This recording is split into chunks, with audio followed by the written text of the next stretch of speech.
Bonjour, pour ce nouveau tutoriel, je vous propose de corder les feuilles d'iris et réaliser ces bracelets.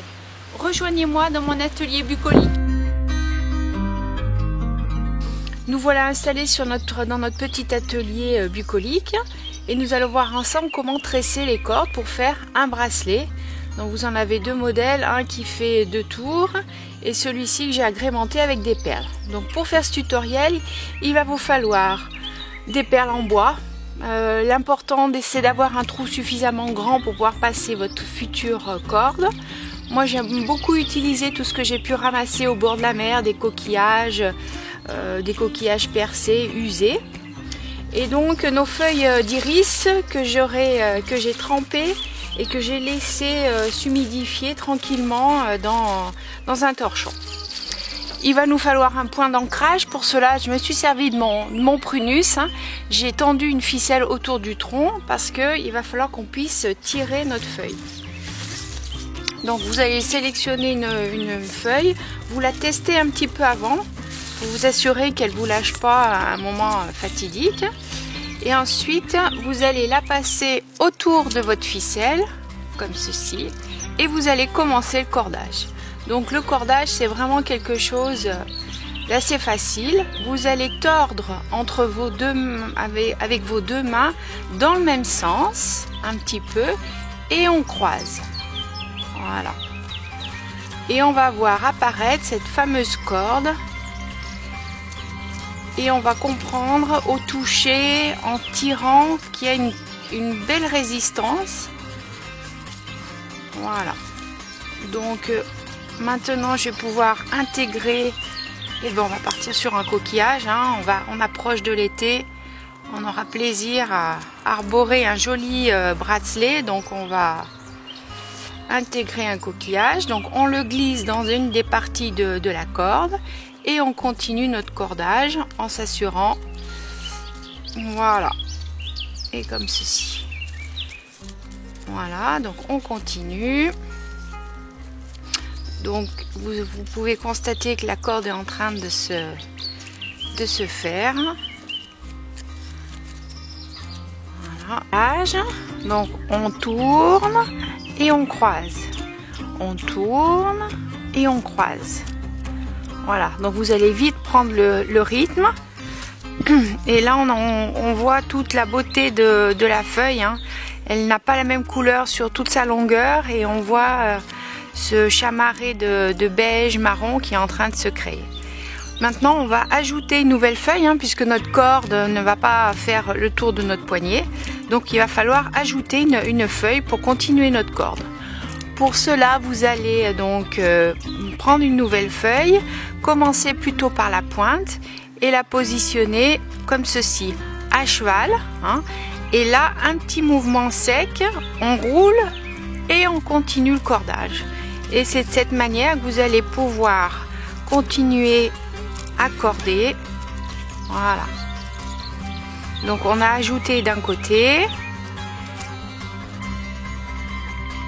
Donc on poursuit le cordage et là on va se retrouver dans le même cas de figure, mais cette fois on va se trouver avec la base de la feuille qui est dure. Donc moi je vous conseille de couper cette partie. Voilà. Et comme pour le premier ajout, vous allez venir poser votre feuille comme ceci. Voilà. Et un petit coup, on tourne. Et on va continuer notre corde. Donc le petit bout là qui reste, vous inquiétez pas, on viendra le supprimer à la fin de notre corde.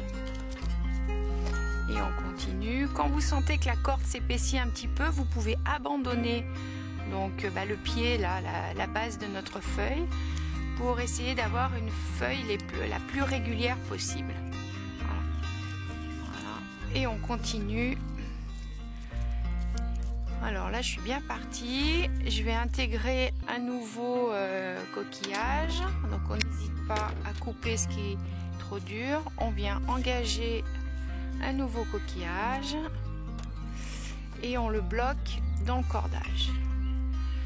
Les cordes, vous pouvez les trouver en différents végétaux. Moi j'ai utilisé des feuilles d'iris, mais vous pouvez aussi utiliser la massette ce qu'on appelle le jonc massette, qui a une quenouille marron et qui pousse dans les zones humides. Hein. Elle aime bien avoir les pieds dans l'eau, la massette. Vous pouvez utiliser ceux qui ont des jardins, les glaïeuls aussi. C'est vraiment une feuille que l'on peut très bien travailler. Ceux qui ont encore des jardins, vous pouvez utiliser l'hémérocalme, ce qu'on appelle le lys orange. Voilà, il y a beaucoup de végétaux que vous pouvez utiliser. Le jonc, tout simplement, le jonc que l'on trouve dans les zones un petit peu humides. Voilà. Donc on va arriver à une longueur suffisante. Là, je pense que je suis bien partie pour faire un double, enfin deux anneaux. Donc, je continue. Voilà.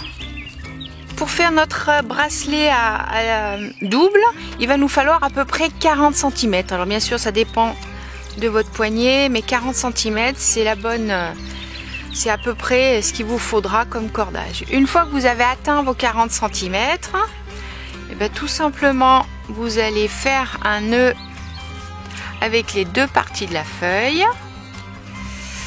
Voilà, vous venez engager dans la petite boucle que vous venez de faire, comme ceci. Et on vient tirer, on a juste ce nœud qui va en fait nous servir de fermoir. Donc vraiment, c'est quelque chose de très simple. Et puis vous voyez, hein, je tire bien dessus.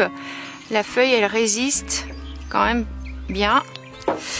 Je vais couper l'extrémité. Je vais couper ma corde puisque j'en ai plus besoin pour ancrer, voilà, mon bracelet.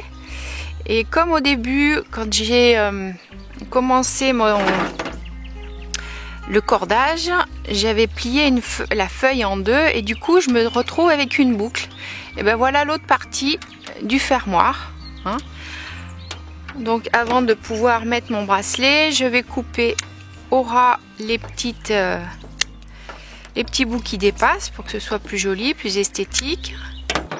Et ensuite, je vais pouvoir donc mettre mon bracelet autour de mon poignet. Voilà. Donc on ouvre un petit peu la boucle et on vient faire passer le nœud. Alors c'est un petit peu dur au début parce que comme quand toute chose neuve, voilà, il faut que ça se...